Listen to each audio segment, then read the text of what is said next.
Look at all the robots. This place is certainly more inviting than what we've seen thus far. It even smells nicer. Oh, I bet they're friendly robots. You can tell that from the scent? Those two robots we saw before must be around here somewhere. Unless you can sniff them out, I suppose we'd better start looking.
Does this show the world that we're in now?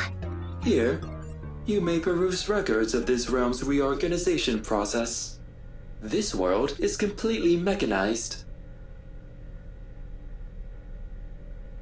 It is undergoing a rapid process of reorganization and compression. Current order levels are estimated at approximately 85%. What happens when it reaches 100%? The realm will achieve zero.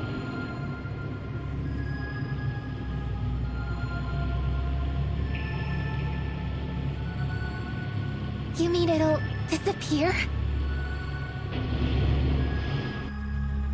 Precisely.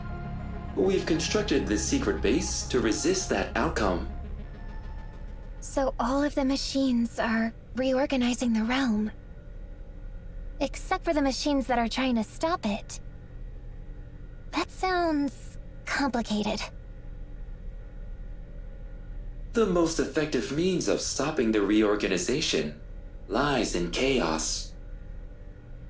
Certain elements, such as hearts and emotions, are chaotic in nature. Such emotions are blessings from Lord Vam, who resists the forces of order. Wait, did you say Lord Vam? You can't mean Vam the Malevolent. He's the one who's been spreading bacteria all over our world. What does it all mean? What is Vam trying to do? Are you ready? It's time. We are gonna meet them. Yes? I mean, no. My heart is pounding.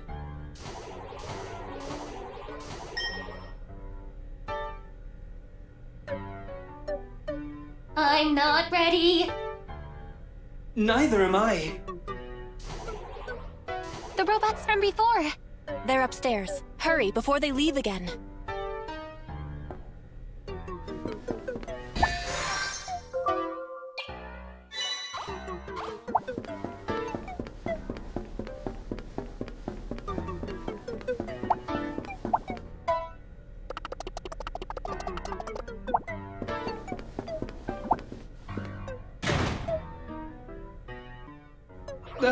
I cannot proceed. My heart, it is going to burst. Settle down. But the humans are already... Oh. Salutations. Fleeing like common thieves is hardly behavior befitting royalty.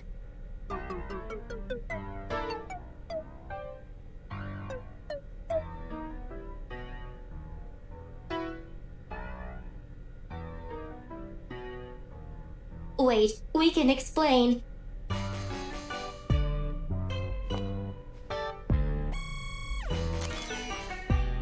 Our hearts went into overdrive.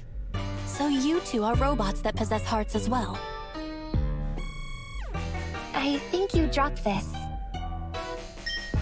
Leo's locket, an important item.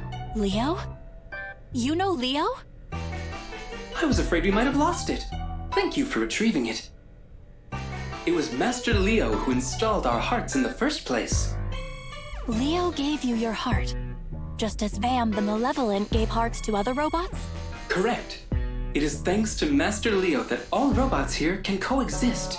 Though it may be presumptuous of me to say, Master Leo did excellent work. In fact, we have been selected to be the great kings for this year. Only a robot with a heart pure enough to resist order can become a great king. And the hearts Leo gave you were particularly pure? Correct. We are, in a sense, much like Master Leo himself. I knew it.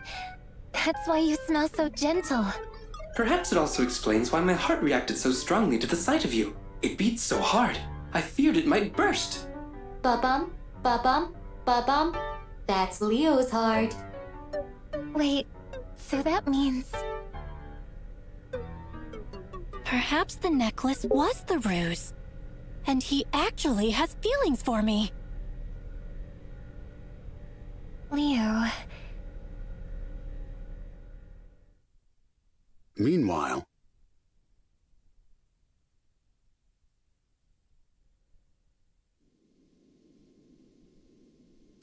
figured it wouldn't work. I need one of the jewels on Cheryl's necklace. That's the only way I can warp to the machine realm. What can I do? Kina, Cheryl. Hang on, you two. I'll find a way to save you.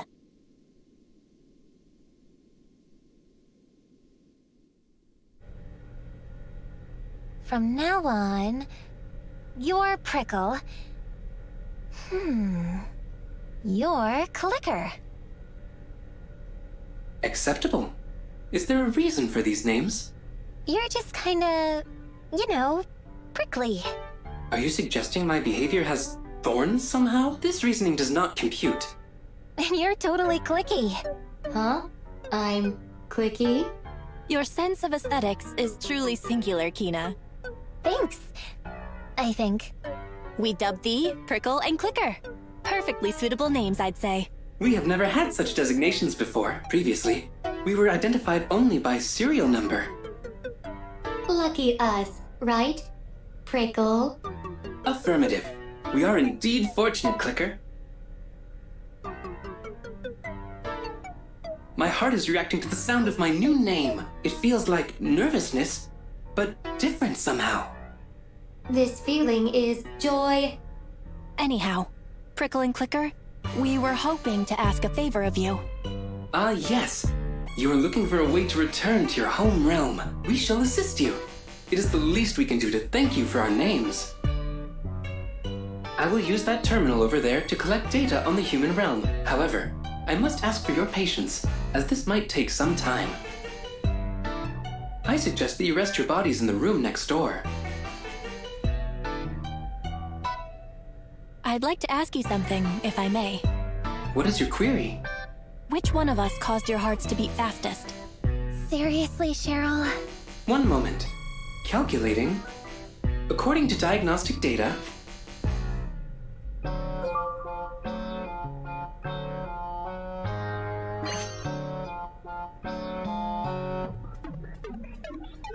Deciding also made my heart go ba-bump, ba-bump.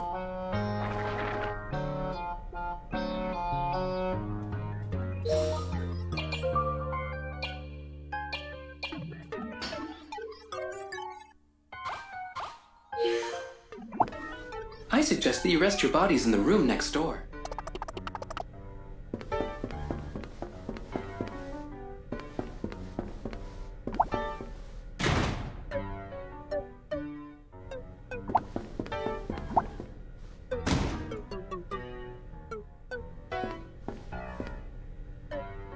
What's wrong? Let's see.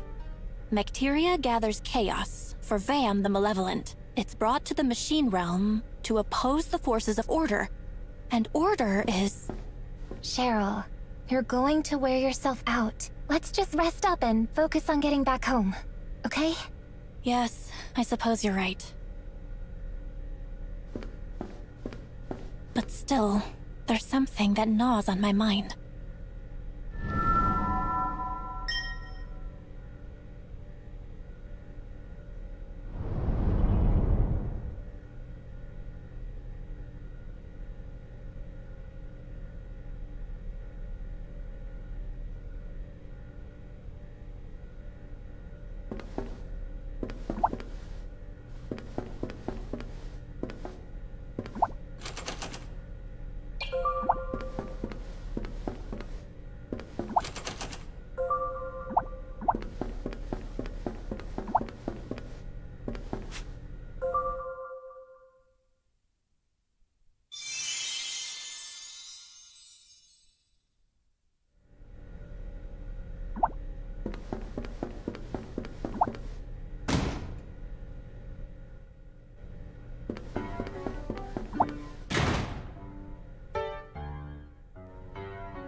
Using this terminal, I have investigated your origins. You came from the human realm.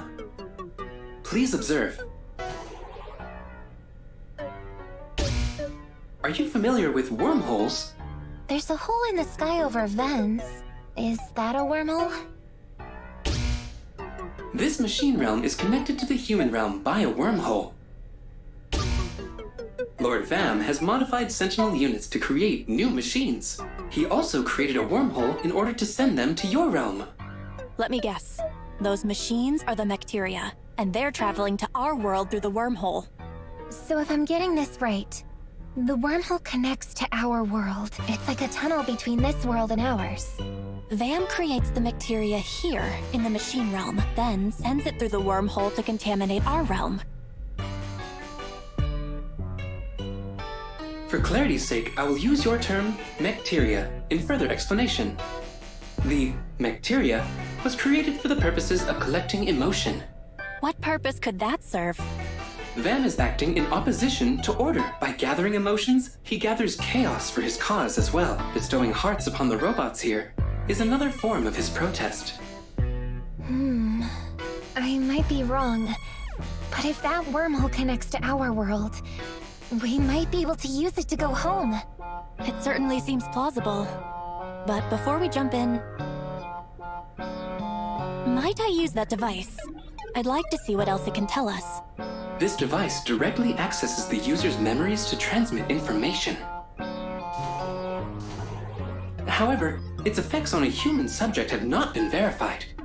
I I want to try it. Oh,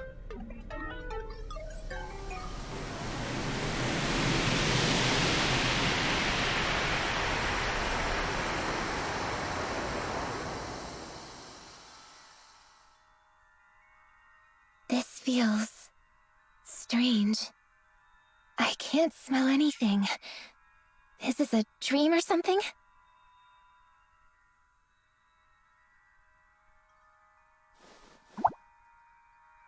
The first daughter, tragedy rocked the queendom of Vibra. The newborn princess had been kidnapped.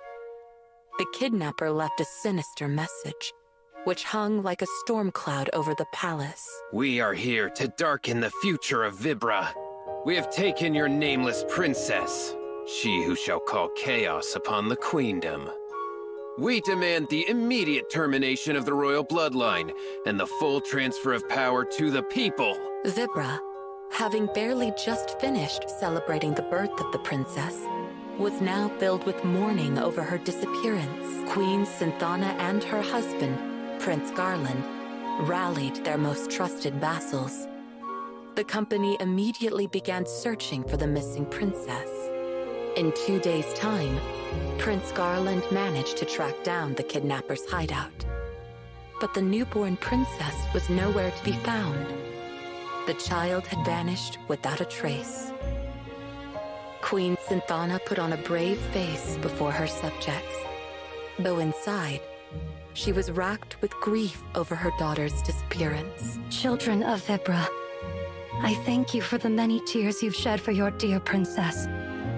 No matter what threats befall our nation, I will continue to serve you, good people of Vibra. I urge you to wipe your tears and remain positive. The queen boldly addressed and implored her subjects, but they were shocked to see the toll tragedy had taken on her body. Queen Synthana appeared before her people 3 days after the princess's abduction. In that short time, she had become thin and frail. Her body betrayed the desperation in her heart as a mother who had lost her daughter, but strength still shined in her eyes. She refused to let her citizens succumb to despair as she had. Still, it was plain to see that the queen was pushing herself too far. The search for the heiress to the throne continued, but the abducted princess's whereabouts remained unknown. This is my fault. The queen said, her eyes tired and hollow. Prince Garland took his wife's frail hand into his own, but all he could say to comfort her was, "It is not your fault. It is not your fault." Garland's voice wavered as he repeated these words again and again. Synthana watched her husband in silence.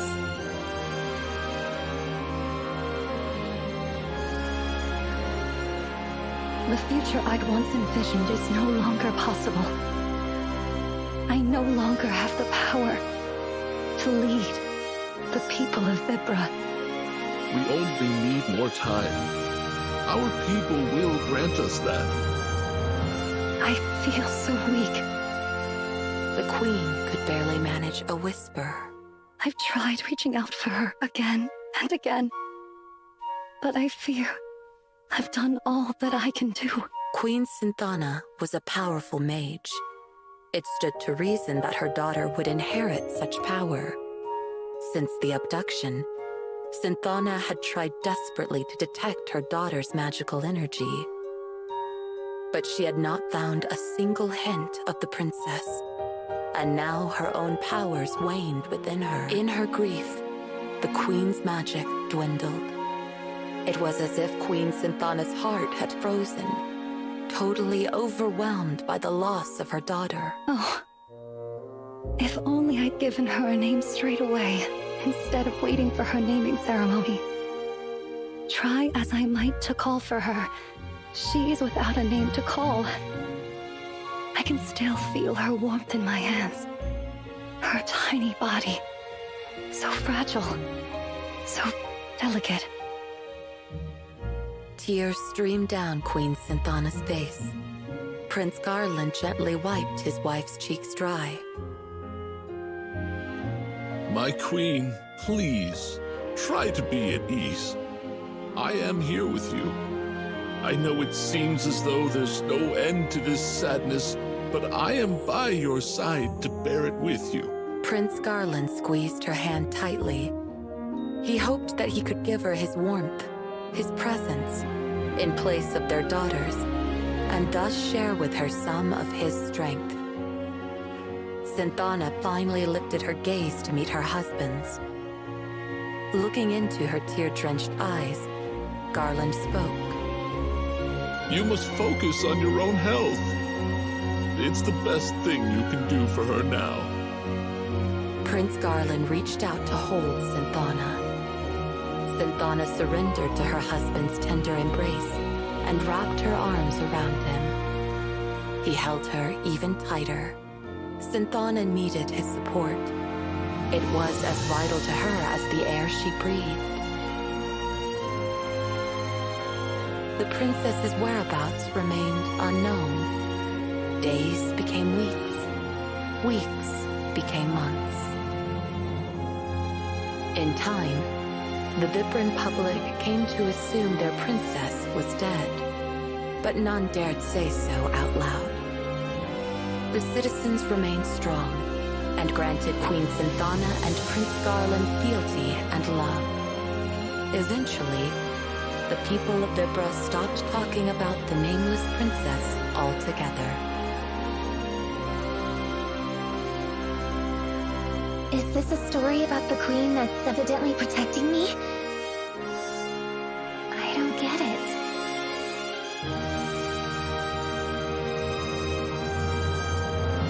Where am I? My senses are betraying me.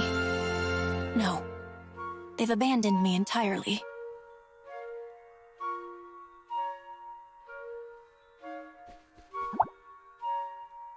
The second daughter.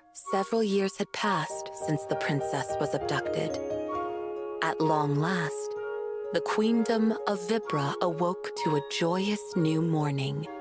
For Queen Synthana was expecting her second child. That wasn't all of Synthana's newfound fortune. Her magical power had also regenerated somewhat, perhaps due to her renewed desire to protect her new daughter. The adoring cries of Queen Synthana's faithful subjects welcomed her second child into the world. When the day of this new princess's naming finally arrived, she was given the name Cheryl. Cheryl grew up under careful protection, never far from Synthana's loving, watchful eye. Even as a toddler, Cheryl proved to be a quick thinker, and she grew into a fearless young girl. The people of Vibra, enthralled by their second princess, eventually all but forgot about her missing sister, except for Synthana herself. When Cheryl was 3 years old, Queen Synthana fell deathly ill. Her court doctors did their best to uncover the root of the sickness that gnawed at their queen, but their trials all ended in failure. Queen Synthana withdrew from the public eye and spent her days lying in bed. Still, the young Cheryl would regularly visit the queen's bedroom, where her mother was usually well enough to teach her magic. At times, though, Synthana could do nothing but silently gaze into the distance. Cheryl sensed a great sadness in her mother's heart. She worked hard to make her mother smile again, doing her best to stay positive and clearly demonstrate the progress she'd made in her magical training. But Cheryl knew the truth. The queen had never given up the search for her unnamed sister. This created an unspoken tension between mother and daughter, a tension that even Prince Garland couldn't understand. Time passed, but Synthana showed no signs of recovery. The queen grew more and more gaunt by the day. Mother's going to die. Cheryl murmured one evening at the dinner table. Her words struck a dissonant chord with Prince Garland. He believed he knew the cause of his wife's terrible illness. Grief for the twin losses of her firstborn and her magical powers. You're right, my darling. Said Queen Synthana, smiling sadly at her husband. As you say, I cannot let go of our missing daughter. Her absence eats away at me even now. When she was here, I couldn't protect her. When she was gone, I couldn't save her. Is she alive? Or is she dead? I cannot even mourn her uncertainty. Guilt and doubt had built up inside the queen, like rocks in a riverbed, slowly but surely wearing down what strength she had left. Giving birth to Cheryl and watching her grow up in safety only served to push her guilt for the loss of her firstborn over the brink. Unable at last to control the pain she'd kept harnessed for years, Queen Synthana knew she had reached a point of no return. No, my queen, I forbid it. Ending your life would not change a thing. Prince Garland was deeply saddened when he heard his wife's decision. I am sorry, my darling. But I can never forgive myself for my weakness that day. Please, watch over Cheryl. She is a very strong child, but also very sensitive. She understands why I feel I must leave this world. I did so want to stay by her side. There is so much that I wanted still to teach her. I wanted to hold her hand and show her so many things. I wanted to walk with her and talk with her. I have failed both of my daughters. Sensing something was amiss, Cheryl came running into the room. She dashed over to her mother and clung fast to her. Her attendant stepped in soon afterwards, but maintained his distance from the family.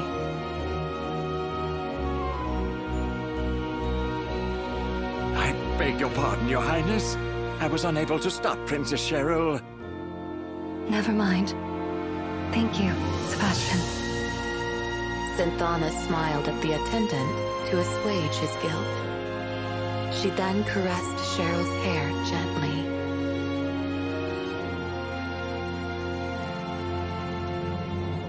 Cheryl, you're such a strong girl. Mother, don't. Cheryl felt the weak touch of her mother's fingertips. She could tell the queen barely had any strength left. Cheryl, there is something I need to tell you. You must find your own destiny. Destiny? Cheryl repeated. I tried my hardest to find my own destiny too. But your destiny belongs to you alone. You must find it. Synthana reached out to Cheryl and closed her eyes. She tenderly ran her fingers through her daughter's hair. Both Cheryl and Garland sat beside her, watching without saying a word. Synthana's hand slowed to a stop. A moment later, it softly fell onto Cheryl's shoulder. At last, Queen Synthana was at peace.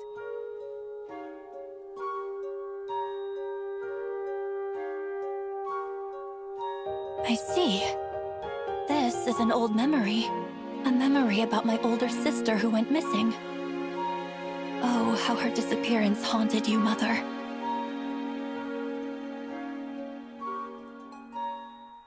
Cheryl, are you there? It's like I can feel you beside me. It's so strange.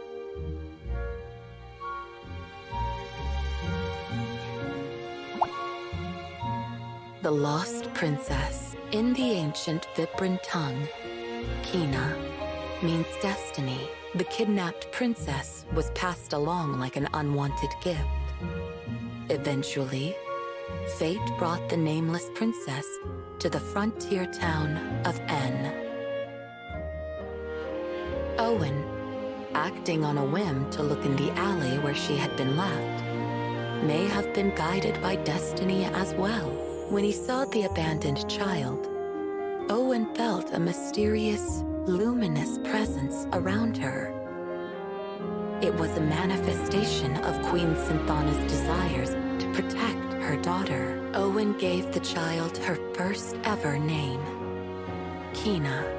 The ancient Vibran tongue recognized two senses of destiny. One is the state of a person as they drift through life, following the whims of society around them, but the other sense describes the path that a person finds for themselves.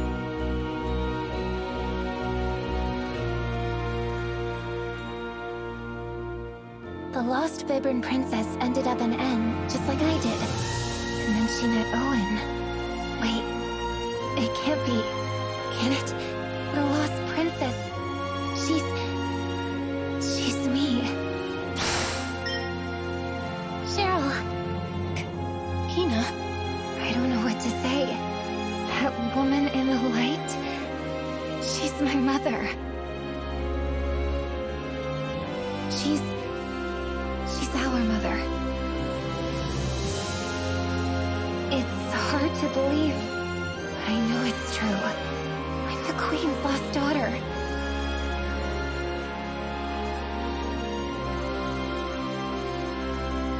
What was she like, Cheryl? You know, our mother. She was deeply sad. The mother I knew as I grew up was nearly always crying. They say she used to smile resolutely upon her subjects, but that was not the Queen, not the mother that I knew. It was hard for a child to bear. Very, very hard. Seeing her lie there, disconsolate, knowing that she had lost someone whom I could never replace. Mother never saw me. Not really. Though I stood right before her. Mother's heart was filled with my sister's absence. It had no room for me. It is so very hard to feel unloved. And I felt it every single day. Oh, Kina, how you must despise me. How selfish you must think I am. I don't think you're selfish, Cheryl. I even understand how you feel. Growing up, I had family in Owen, but I still always felt this deep, sharp pang of loneliness. It's painful not knowing who you are. When you felt that spirit, it never occurred to you it was your mother? I mean, I always felt like someone was protecting me, but I've had powerful magic since I was little. I just thought it was part of that. I never imagined it was my mother. When I realized that my own mother was protecting you, I couldn't help but feel strange. And I'll admit, angry as well. Suddenly, I was that selfish, jealous little girl again. I wish that I could take back the horrible things I said to you. I'm not the only one she protected. I know I wasn't fully conscious, but I could still feel it so clearly. Our mother appeared that day to protect both of us. Kina. I know she did. You're right. Deep down, I felt it too. Right? Thank you, Kina. Perhaps she will appear again someday. I'm sure she will. You know how good we are at getting into danger. Well, the next time she appears, we certainly have something to tell her. We do? What's that? How much she means to our family, of course. Yeah, you're right. Let's talk to her together as sisters. Yes, let's.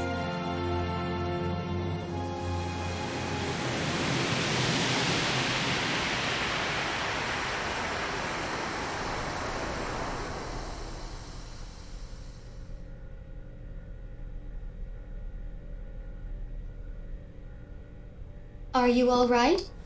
Are your systems operational? We feared your hearts malfunctioned. Cheryl, I'm so happy. I finally know who I am, and I have a sister. I've wanted a family for my whole life. I'll admit it feels a bit strange to suddenly have an older sister. What is this warm feeling? Am I overheating? And look at me. I have a little sister. So, are you going to call me Big Sis from now on? Perhaps when Ribidons fly. Besides, you're royalty now, Kina. Someone will have to teach you the manners suitable to your station. Royalty, huh? Of course. But worry not. I shall instruct you most thoroughly and mercilessly. My dear sister. Dear sister? Oh, that's not something I'm used to. They look happy. Diagnostics detect a familial bond forming between them. It is making me feel fuzzy inside. Aha, our first lesson begins. Repeat. That is not something to which I am accustomed. Cheryl, what's wrong? My head.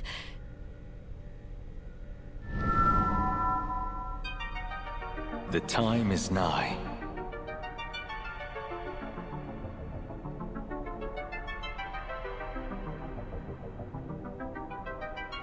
The time is nigh for all of the divine artifacts to return to their master.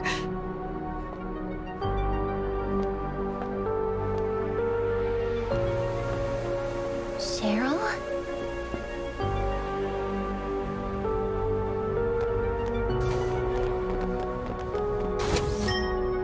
The lock. It has been opened. Cheryl! Please, come back. That area is very dangerous. Danger, danger. Great Kings! Incoming signal from Lord Vam.